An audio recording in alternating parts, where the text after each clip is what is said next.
Today we are here to start Unit 2, Topic 1. आज हम बात करेंगे पेडागोजी ऑफ मैथमेटिक्स की सेकेंड यूनिट के फर्स्ट टॉपिक की, जिसका नाम है करिकुलम. हिंदी में हम इसे कहते हैं पाठ्यक्रम. तो पाठ्यक्रम को डिस्कस करने से पहले हमें इस शब्द के बारे में पता होना चाहिए कि ये वर्ड आया कहाँ से है.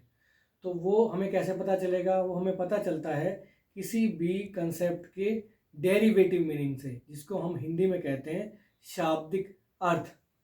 तो जैसा कि बोर्ड पर मेंशन है, the curriculum is derived from a Latin word currere which means run. कहते हैं कि जो करिकुलम वर्ड है वो लैटिन भाषा के क्यूरेरी वर्ड से आया है, जिसका इंग्लिश मीनिंग होता है रन. इसका मतलब क्या हुआ? This curriculum means a run away or a course which a person runs to reach a goal. मतलब करिकुलम का मतलब क्या है? करिकुलम का मतलब यहाँ से ये निकलता है कि ये एक रास्ता है, ये एक सफ़र है जो कि तय करना है हमें एजुकेशन के फील्ड में अपने गोल को अचीव करने के लिए. ये तो हुआ इसका शाब्दिक अर्थ.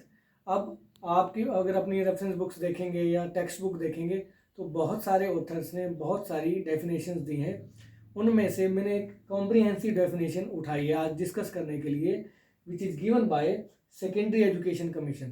तो आइए हम बात करते हैं कि सेकेंडरी एजुकेशन कमीशन करिकुलम या पाठ्यक्रम के बारे में क्या कहता है. तो वो कहता है it is sum total of experiences that a student receives. कहता है ये उन सभी अनुभवों का जोड़ है जो कि एक विद्यार्थी ग्रहण करता है. कैसे, कहाँ से ग्रहण करता है? थ्रू मैनीफोल्ड एक्टिविटीज़, बहुत सारी एक्टिविटीज़ के जरिए. दैट गोज ऑन, कहते हैं और वो एक्टिविटी कहाँ होती हैं? That goes on in school, classroom, library, lab, playground and in various informal contacts between teachers and students. तो कहते हैं ये उन सभी अनुभवों का जोड़ है. पाठ्यक्रम जो है उन सभी अनुभवों का जोड़ है जो कि एक विद्यार्थी रिसीव करता है या ग्रहण करता है बहुत सारे क्रियाकलापों में पार्टिसिपेट करते हुए. वो क्रियाकलाप कहाँ चल रहे हो सकते हैं? वो स्कूल में हो सकते हैं, क्लासरूम में, प्लेग्राउंड में, लाइब्रेरी में, लैब में. मतलब बच्चा स्कूल में कहीं भी प्रेजेंट है, वहाँ जो भी एक्टिविटी चल रही है और उस एक्टिविटी के ज़रिए जो बच्चा एक्सपीरियंस गेन कर रहा है वो करिकुलम का ही एक पार्ट माना जाता है. इसके साथ साथ एक बात उन्होंने और जोड़ी है सेकेंडरी एजुकेशन कमीशन ने, कि जहाँ भी जितने भी बार स्टूडेंट और टीचर के बीच में फॉर्मल या इनफॉर्मल कॉन्टैक्ट होगा वो भी करिकुलम का पार्ट होगा. अभी क्लासरूम में अगर टीचर पढ़ा रहा है तो वो एक फॉर्मल कॉन्टैक्ट है बिटवीन टीचर एंड स्टूडेंट्स. ठीक है, वो क्लास के बाद जब बच्चे को इंडिविजुअल कोई प्रॉब्लम फील होती है और वो स्टाफ रूम में या लाइब्रेरी में जाकर टीचर से बात करता है कि सर या मैडम मुझे ये दिक्कत है, तो वो एक इनफॉर्मल कॉन्टैक्ट है और उसको भी इन्होंने जो है करिकुलम का पार्ट बनाया है. तो स्कूल में या इंस्टीट्यूशन में रहते हुए बच्चा जहाँ भी जिस भी जगह पर जिस भी तरीके से कुछ एक्सपीरियंस गेन करता है वो सभी का जोड़ पाठ्यक्रम कहलाता है. तो इस डेफिनेशन से एक चीज़ हमें क्लियर हो गई है आज कि करिकुलम जो है एक कॉम्प्रिहेंसिव वर्ड है, कॉम्प्रिहेंसिव टर्म है, जिसको हम सिलेबस के साथ जो है उसकी तुलना नहीं कर सकते. सिलेबस इसका एक छोटा सा पार्ट है, एक इसका हिस्सा है. अब कहते हैं इसका मेन ऑब्जेक्टिव क्या है? कहते हैं this is predetermined to guide the teachers not to deviate from his line of action. कहते हैं कि ये जो है करिकुलम पूर्व निर्धारित किया जाता है, पहले से ही जो है बनाया जाता है, ताकि टीचर अपनी लाइन ऑफ एक्शन जो उसका काम है, टीचिंग का, लर्निंग का, जो उसका कार्य है, जो उसका प्रोफेशन है, उससे वो जो है उस पथ से वो भटके ना, डेविएट वो ना हो. ठीक है जी. अब मेन जो चीज़ है ये है कि अगर हम एजुकेशन सिस्टम की बात करें तो पहले स्टेप पर क्या किया जाता है? पहले स्टेप पर हमने शायद पहले भी डिस्कस किया है इस बारे में कि एजुकेशन के एम्स और ऑब्जेक्टिव निर्धारित किए जाते हैं. अब कहते हैं चलो एम हमने बना दिया कि ऑल राउंड डेवलपमेंट करानी है हमने स्टूडेंट की, तो उसके लिए तरीका क्या है, उसके लिए ज़रिया क्या है? तो उसके लिए ज़रिया है करिकुलम. ठीक है जी. तो उस करिकुलम को बनाना पड़ेगा जो कि उन एजुकेशनल एम्स एंड ऑब्जेक्टिव्स की प्राप्ति के लिए हमारी सहायता करेगा.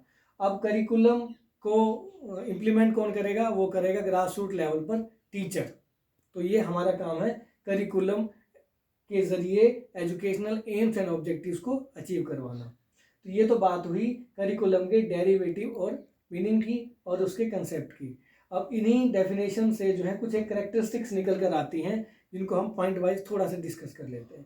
तो पहली करेक्टरिस्टिक क्या है, कहते हैं it is a means to achieve educational aims and objectives. कहते हैं कि करिकुलम एक जरिया है, एक तरीका है किस चीज़ को प्राप्त करने का, जो शैक्षिक हमारे उद्देश्य और लक्ष्य हैं उनको अचीव करने के लिए करिकुलम एक तरीका है, एक जरिया है, इसके जरिए हम प्राप्त कर सकते हैं। दूसरा कहते हैं teachers attitude towards students is a part of it. अब ये कितनी अच्छी एक बात कही गई है कि हम एज ए टीचर जो अपना एटीट्यूड रखते हैं स्टूडेंट्स के प्रति, हमारा रवैया कैसा है, वो काइंड हम एटीट्यूड रखते हैं या अथॉरिटेटिव एटीट्यूड रखते हैं या डेमोक्रेटिक एटीट्यूड रखते हैं, कैसा हम एटीट्यूड रखते हैं, वो एटीट्यूड भी करिकुलम का एक हिस्सा माना जाता है। इसलिए ये ज़रूरी है कि हमेशा टीचर एक काइंड एटीट्यूड रखे अपने स्टूडेंट्स के प्रति। तीसरा कहते हैं इट में reflect local needs and condition. अब हमें पता है कि करिकुलम जो है वो नेशनल लेवल पर तय किया जाता है, उसके बाद वेरियस स्टेट्स में जो है इसको सर्कुलेट किया जाता है, इसके ऊपर कई वर्कशॉप कई सेमिनार कराए जाते हैं कि भाई ये करिकुलम जो है इस पर्टिकुलर ईयर से इम्प्लीमेंट होने जा रहा है, तो इसके रिगार्डिंग हमें ये तैयारियां करनी है। लेकिन कहता है कि हर एक स्टेट हमें पता है कि अलग है, कोई डेवलपमेंट के मामले में आगे है, कोई पीछे है, कहीं एजुकेशन जो इंडेक्स है वो कम है, कहीं ज़्यादा है। तो हर एक स्टेट को भी ये एक थोड़ा सा छूट दी जाती है कि वो अपने अकॉर्डिंग उसमें कुछ लोकल जो चीज़ें हैं वो भी उसमें डाल दे, ताकि लोकल जो नीड्स हैं, जो वहाँ की ज़रूरतें हैं या वहाँ का जो एनवायरनमेंट है उसको भी उसके ज़रिए करिकुलम को वहाँ के जनता तक पहुँचाया जा सके। नेक्स्ट पॉइंट है it includes total school environment. अब कहते हैं कि खाली ऐसा नहीं है कि करिकुलम ऊपर से बनकर आ गया और उसको टीचर ने पढ़ा दिया तो वो एक करिकुलम का हमारा काम ख़त्म हो गया। कहते हैं कि स्कूल का एनवायरनमेंट कैसा है वो भी उसका एक पार्ट है, उसको भी वो इंक्लूड करता है। इसलिए हमने देखा है कि जब भी किसी पेरेंट को अपने स्टूडेंट्स को, अपने बच्चों को, अपने वार्ड्स को किसी स्कूल में एडमिशन दिलाना होता है तो ये ज़रूर कंफर्म करते हैं कि इस पर्टिकुलर स्कूल का एनवायरनमेंट कैसा है, क्योंकि एनवायरनमेंट अगर बुरा होगा तो करिकुलम कितना अच्छा क्यों ना हो उसका ज़्यादा सा फर्क नहीं पड़ेगा, बच्चे पर ज़्यादा अच्छा असर नहीं पड़ेगा। लेकिन स्कूल अगर किसी स्कूल का एनवायरनमेंट अच्छा है तो वहाँ बच्चे की लर्निंग अच्छी होगी, उसकी पर्सनैलिटी अच्छे से डेवलप होगी, तो वो भी ज़रूरी है कि स्कूल का एनवायरनमेंट अच्छा हो। नेक्स्ट फिफ्थ पॉइंट है it helps in development of balance personality. अब कहते हैं कि करिकुलम जो है वो स्टूडेंट की बैलेंस पर्सनैलिटी की डेवलपमेंट में हेल्प करता है कि उसका सोशल, इमोशनल, मॉरल, मेंटल सारे एस्पेक्ट अच्छे से डेवलप हों। और वो कब होंगे, जब हमारा करिकुलम भी बैलेंस्ड होगा।